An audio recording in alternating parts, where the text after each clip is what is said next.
Therapy can be overwhelming. Vulnerability is terrifying. Asking for help is hard. But what else can it be?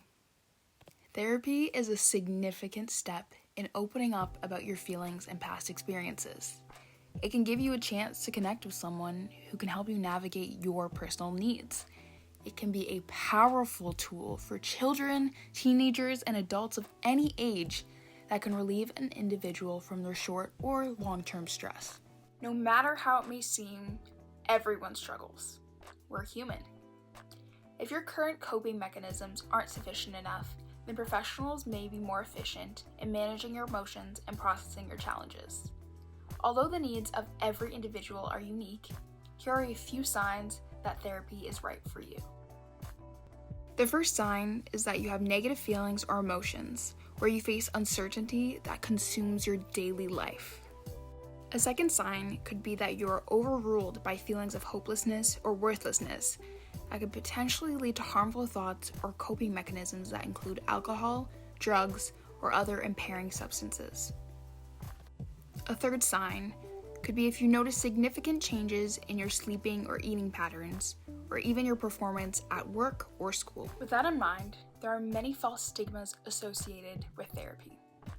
Specifically in today's society where social media is dominant in our lives, it perpetuates unrealistic narratives that cause people to feel inadequate or ashamed. To eliminate these misconceptions, we need to identify them first. Here, I will name a few. The first stigma is that seeking help is a sign of weakness. Today's society shows prevalence in individualistic mindsets. Everyone for themselves. There's this idea that we need to deal with our problems alone and prove how strong we are. But it really proves how lonely it can be to fight our battles in isolation. In reality, the strength one would gain from seeking therapy proves that they are resourceful and open-minded.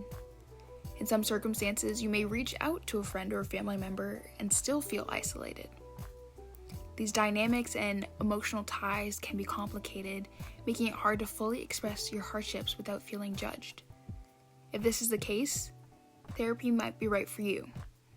If they don't have the expertise to provide the support you've been needing, maybe due to biased advice or misunderstandings, a professional may be more ideal. This leads me into the second misconception of therapy. Some may say, if the people closest to me can't even understand, how will a stranger ever be able to grasp how I'm feeling? Although it may be rational to feel this way, therapists are trained to listen and create safe environments for their clients. These professionals have the duty to keep your information confidential unless you are endangering yourself.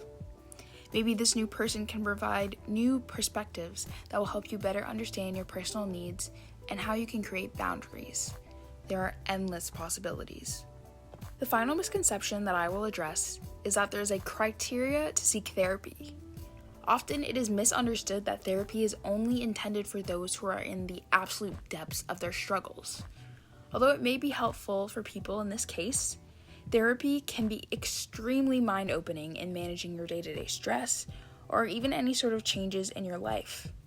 No matter the reason for seeking therapy, it is completely valid. I would like to emphasize that this applies for any circumstance, any age, any background, and truly anything someone might face. It's time for change. How do we eliminate these stigmas surrounding therapy? How do we get rid of the negative connotations surrounding the word therapy? How do we avoid the ridiculing reactions when therapy is brought up? The very first step would be to increase awareness about mental health and individual struggles. By opening up conversations about mental health, seeking help will be rightfully normalized and seen as a sign of strength. Recognition that these conversations belong in all communities, schools, and workplaces can facilitate better representation of these individuals to avoid isolation and shame. Another effective way to eliminate the stigma of therapy is through education. By sharing information about mental health and the benefits of therapy, we can help normalize the process. Schools, workplaces, and community organizations could host workshops that discuss mental health openly. This would emphasize that therapy is a valuable tool for personal growth and well-being, potentially influencing people to seek help for themselves or support others in doing so.